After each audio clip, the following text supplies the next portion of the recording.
దేవుని స్తోత్రం, హల్లెలూయా. దేవుని మాటలు విందాం కొద్దిసేపు.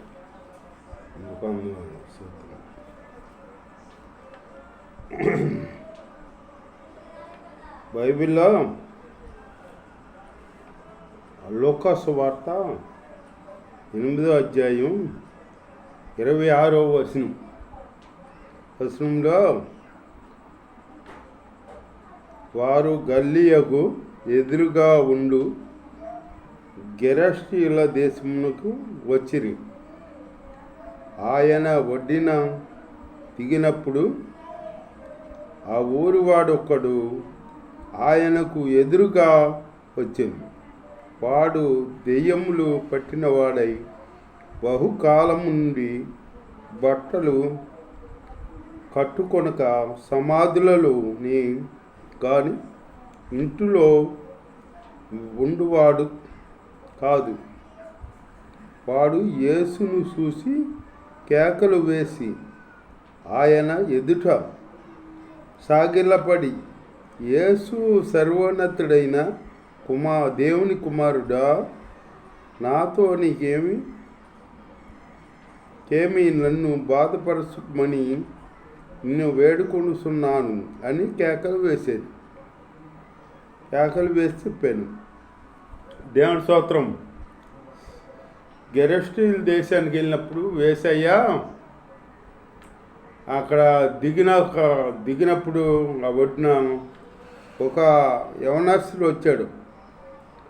ఆ యవనస్తుడు వచ్చి దేవుడు ఎదురుగా వచ్చి దేవుడు సర్వోన్నతుడైన కుమారుడని తెలిసింది. ఆ కుర్రాడిలో ఉన్న దెయ్యానికి తెలిసిందన్నమాట.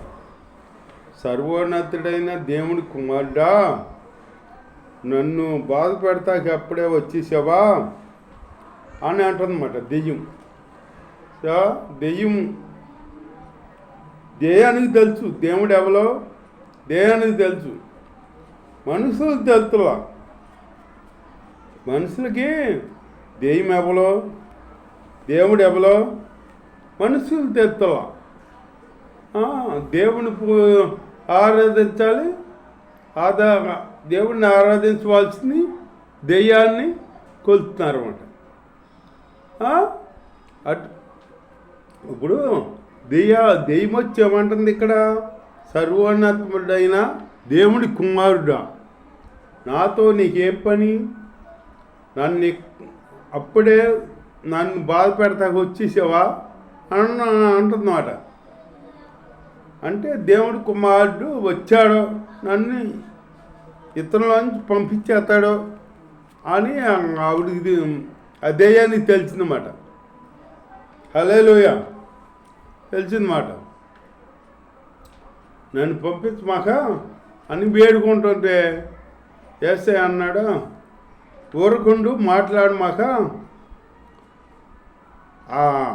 ఆ కుర్రోని విడిచిపెట్టి వెళ్ళు అని గద్దించాడు.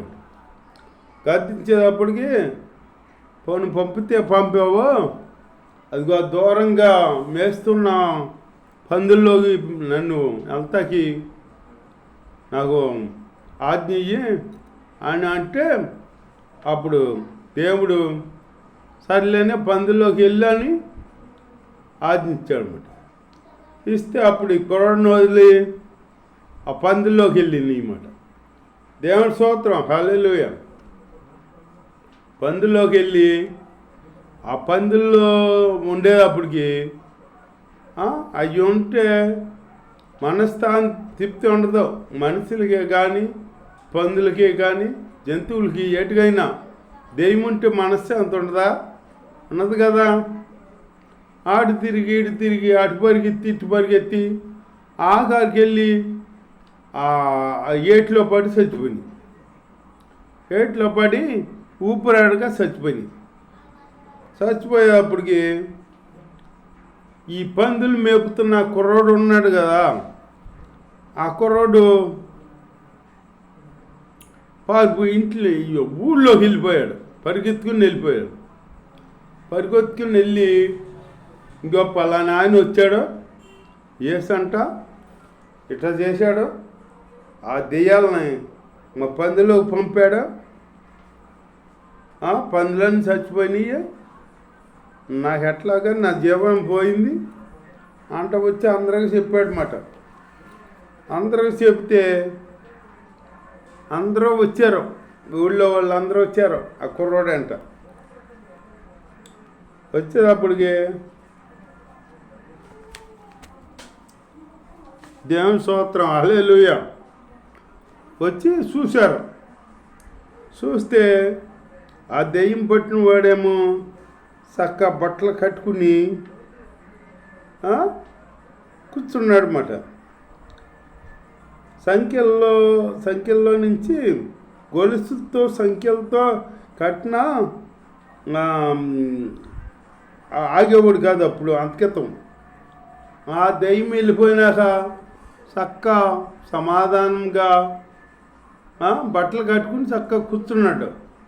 కూర్చుంటే వచ్చిన వాళ్ళకే వచ్చిన వాళ్ళు ఏం చేయాలి? మనిషి ముఖ్యమా పందుల ముఖ్యమా?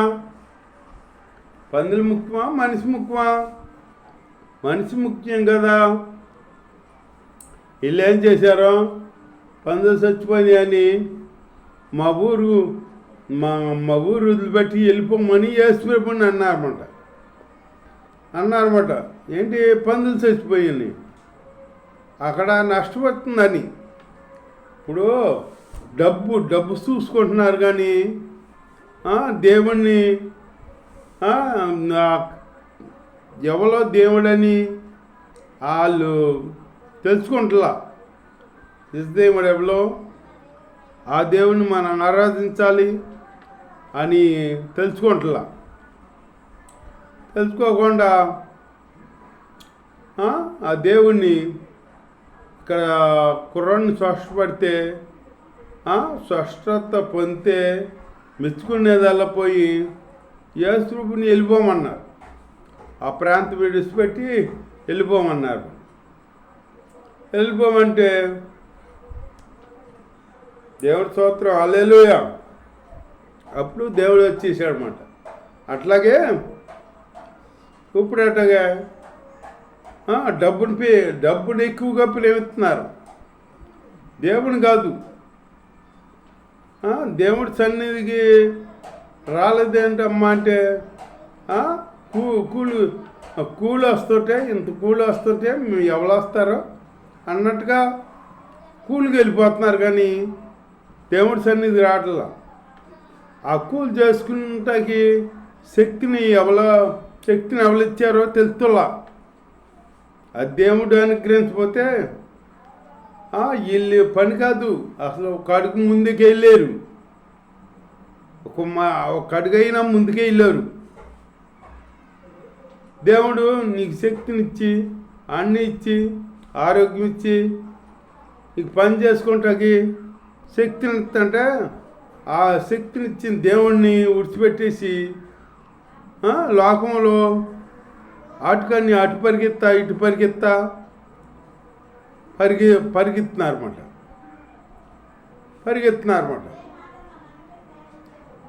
డబ్బు కోసం డబ్బుకి విలువ ఇస్తున్నారు కానీ దేవుడికి విలువిస్తారు.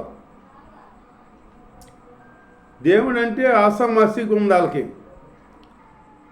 దేవుడు మనకి ఒక క్షణం మనం చూడపోతే పట్టించుకోకపోతే మనం ఏమైపోతామో అసలు తెలీదు.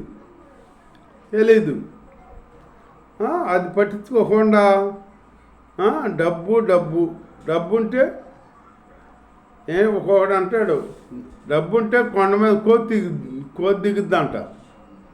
డబ్బు ఉంటే కొండ మీద కోతి దింపచ్చు అంటాడు ఒకడు. ఈ డబ్బే ప్రపంచం అయిపోతుంది వీటికి. ఒక మనిషి ఉన్నాడు బైబిల్లో, ఆస్తి సంపాదించుకున్నాడు, పొలం ఉంది చాలా, ఆ పొలాలన్నీ బాగా పంట పండేటప్పటికి ఇతనేం చేశాడు, పాకెట్లో ఇట్లాగే మంచం వేసుకుని అనుకుంటున్నాడంట, అనేకమైన సంవత్సరాలకి నీకు పండించి పెట్టాను, ప్రాణమా తినుము తాగుము సుఖించుము అందామని ప్రాణంతో చెప్పుకుందామని అనుకుంటున్నాడంట. అనుకోవాలి, ఇంకా మనసులో అనుకుంటున్నాడు. మనసులో అనుకున్న మాట ఎవరికి తెలుస్తుంది? దేవుడికి తెలుస్తుంది కదా. యేసయ్యకి తెలిసింది. యేసయ్య అన్నాడు అప్పుడు, అతనే ఓరి ఎరివాడా అన్నాడు. ఎర్రోడా అన్నాడు. మరి ఎర్రివాడు కాకపోతే ఇదేంటి? ఆశ సంపాదించుకున్నాడు. ఆశ తనకిస్తాకి తింటాకి ప్రాణం ఉండాలి కదా. ప్రాణం ఉండాలి కదా. ప్రాణం ఉండాలంటే దేవుడు ఉండాలి మన పక్షాన్ని. దేవుడు నీకు ప్రాణం ఇచ్చేది, ఆరోగ్యం ఇచ్చేది, అన్ని ఇచ్చేది దేవుడు. ఆ దేవుడిని పక్కన పెట్టేసి అనేక సంవత్సరాలకి నీకు పంట పండించి పెట్టాను, నువ్వు తినుము తాగుము సుఖించుము అని ప్రాణంతో చెప్పుకుందాం అనుకున్నాడంట. అప్పుడు యేసయ్య దేవుడు అన్నాడంట, ఓ రెర్రివాడా, ఇట్లా తినుము తాగుము సుఖించమని అందాం అనుకుంటున్నావు. ఈ రాత్రి నీ ప్రాణం అడిగితే ఈ సంపాదన ఎవరు తగ్గుద్దో ఊహించుకో అన్నాడంట. అట్లాగే మన ఆలోచన, మన నిధులు దేవుడి దృష్టిలో ఎరితనంగా ఉంటాయి. మనం ఏదో ఆలోచన చేసేస్తున్నాం, మన గొప్ప వాళ్ళం, నాకున్న ఐడియా ఎవరికి లేదు, నాకున్న ఆలోచన ఎవరికి లేదు అని మనం అనుకుంటాం. మన శక్తి మన బలం అనుకుంటాం.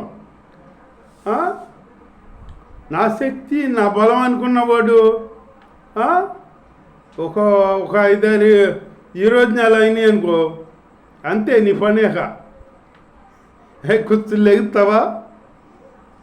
కూర్చుని లెగలేవు. నీకేం అక్కర్లా, ఏం పెట్టక్కర్లా. నీకు ఒక 5-6 ఈరోజు నెల అయితే చాలు, నీ పని అయిపోద్ది, లేకలేవు. అట్లాగే నువ్వు దేవుణ్ణి ముందు పెట్టుకోవాలి. దేవుని ఏమో ముందు పెట్టుకోకుండా డబ్బుని ముందు పెట్టుకున్నాను అంటున్నావు. డబ్బుని సంపాదన ముందు పెట్టుకుంటే ఆ సంపాదించుకున్నావు. ఎందుకు? నువ్వు అనుభవిస్తాకి నీ ప్రాణం ఉండాలి కదా. ఆ ప్రాణం ఇచ్చేది ఎవరో దేవుడు కదా. దేవుణ్ణి చూపించాలి ముందు. దేవుని చూపించకుండా నువ్వు ఇట్లా చేసుకుంటున్నావు వెర్రోడు లాగా. దేవుడు అన్నట్టుగా ఓరి వెర్రివాడా అని. అట్లాగే ఎరి పనులు చేస్తాం మనం. దేవుణ్ణి సృష్టించే దేవుణ్ణి ఆరాధిద్దాము, ఆయన కొలుద్దాము, ఆయన కనపరుచుకుందాము అని లేదు. ఏదన్నా బలహీనత వచ్చేటప్పటికి అప్పుడు తెలుస్తుంది. అప్పుడు దేవుడు జ్ఞాపం వస్తాడు. అప్పుడు దాకా రాడు. నీ చేసుకుంటా అంటే నువ్వు ఎలా మాడితే చేసుకుంటే దేవుడికి వెళ్తావు, దేవుడి ఆరాధన అనిపిస్తావు. దేవుడు ఆజ్ఞలు గైకొనాలి. ఆజ్ఞ ఏమని పెట్టాడు దేవుడు? విశ్రాంతి దినం పరమదినముగా ఆశ్రయించమన్నాడు. విశ్రాంతి దినం అంటే ఏంటి? ఇప్పుడు ఆదివారం చర్చికి ఎందుకు వెళ్తున్నారో? అందరూ పిచ్చోళ్ళు వెళ్తలా. అందరూ వెళ్ళేవాళ్ళు పిచ్చోళ్ళు కాదు. అది అందరితో ఆరాధన చేయమన్నాడు దేవుడు. నువ్వేమో రహస్యంగా ఇంటి దగ్గరేమో ఒంటరిగా ఉన్నప్పుడు ఇంటి దగ్గర ప్రార్థన చేసుకో. అది నీ ప్రార్థన, వ్యక్తిగతం ప్రార్థన.